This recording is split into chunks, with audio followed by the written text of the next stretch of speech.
welcome back to my film and TV channel. You're all staying safe and well. We're over to Netflix today for a look at a Korean drama series. Yeah, a bit hit and miss these, aren't these? There's occasional ones I've started to watch and just stopped. So yeah, I stuck with this one. We're going to look at something called Burn the House Down. Please, if you are new to the channel, push that subscribe button, push the bell notifications, everything film and TV, all your comments.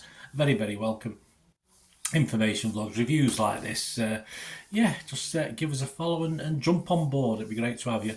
And if you do like this series, or if you just like my attempts at telling you about it, there's not a lot of critics out there. I've pulled a couple from the websites, but yeah, there's not a lot of it's fairly brand new, so there's not a lot of figures out there, but I can give you what I've got anyway, so join me for that. And please, you can give us a little thumbs up, be much appreciated.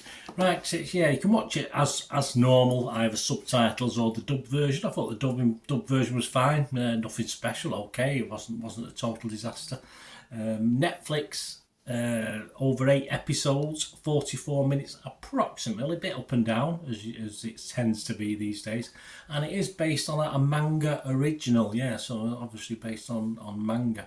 I'll try the names, they don't really mean much to me, or I don't particularly know the actors that well. Mina Gana, Kyoka Suzuki, Yun Tsunematsu, Taisha Nakagawa and Michiko Kachis. Yeah, not too bad, was it? Although I'll probably pronounce them totally wrong. It premiered on Netflix on July the 13th. So I'm doing this review at July the 16th, around about lunchtime. So any comments that I quote and scores was at this date. What's it about? Well, it's about to uncover the truth about a fire that ruined her family 13 years ago. Anzu goes undercover as a housekeeper for the icy mistress of the wealthy and powerful Mitterrand home. Yes, obviously she wants to know what's going on, and that's what she does. So yeah, it's quite clear what she's after straight away. There's a couple of twists in it, as you'd expect with any sort of Korean thriller or any thriller to follow through, but that's the basic synopsis of it. Internet Movie Database, 146 scores have been left. There's only one review, which was positive from one of their users, but it's getting 6.8 out of 10, which is okay. I expect that to drop a little bit. I think, as I say, early doors, it's usually a little bit higher than it is eventually. Well, let's have a look at a couple of the critics' websites. But Why Though website, we've got Kate Sanchez. She liked it. It's just a summary of what she said. Burn the House Down is a gripping story about more than just family. It also uses class to dissect what greed and vanity do to ruin people's lives, right down to their father's ineptitude to be controlled by the power-hungry and malicious Mikiko. In Mikiko, you see the lengths that someone will go to escape their loneliness and class status. But while the entire cast of Burn Down the House is stellar, the series is strong because of Kyaku Sasaki as Anzu and Megan Nagano as Mikiko. Two women pushing against each other, both are steadfast in their own ideals and goals. As they collide, the series picks up its pace and offers a fantastic payoff.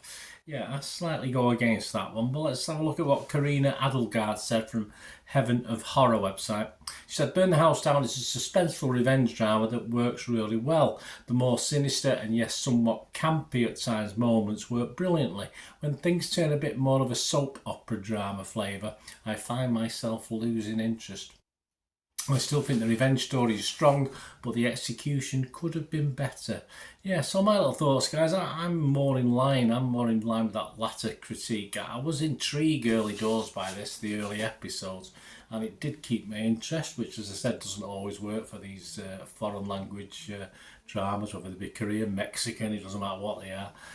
But yeah, I was very, very interested. Certainly episodes 3, 4, perhaps through to 5, the first half of the series. But as we got a little bit later into the series, I did begin that interested wane a little bit. It got all a little bit drawn out, and it was the conclusions it was coming to weren't perhaps as interesting as how it set them up to be. So yeah, so by the last couple of episodes, I was just really wanting it to finish because I was getting a little bit bored with it. And as I said, it could have been, it's found wanting for me anyway, as far as the ending was, or endings, as I say, there's subplots and little things happen as well, as far as the endings are concerned. It's okay, but perhaps a 4-episode series might have been better. It would have been a lot tighter. As I say, I certainly enjoyed the first 3 or 4 episodes. So perhaps a tighter, shorter series would have been a better way to go, between 4 and 6 episodes perhaps. Or better writing in the final chapters, because I think that's all that really let it down for me. As I say, I don't know what the manga original is like, but I'm sure that may have been finished off, concluded a lot better. There's no hint that this is being picked up for another series or anything like that. I'm not sure if the manga features an extension to this, but yeah, there you go. So my scores, guys, my thoughts, yeah, a great start, a little disappointing by the end. If it's Rotten Tomatoes, I would class it as a fresh. I think there's enough in it to give it a fresh rating, but on Metacritic has have to be mixed. And as far as my overall score, although it was up towards 6.5 for the first episodes, it did drop. So overall, I'm going to give it an okay. I'm going to give it a score, which is good. As long as it gets a score, it's watchable. I'm going to give it a 5 out of 10, which is just the halfway mark. But as I said, mainly because I was just a little bit disappointed with the latter half of the series.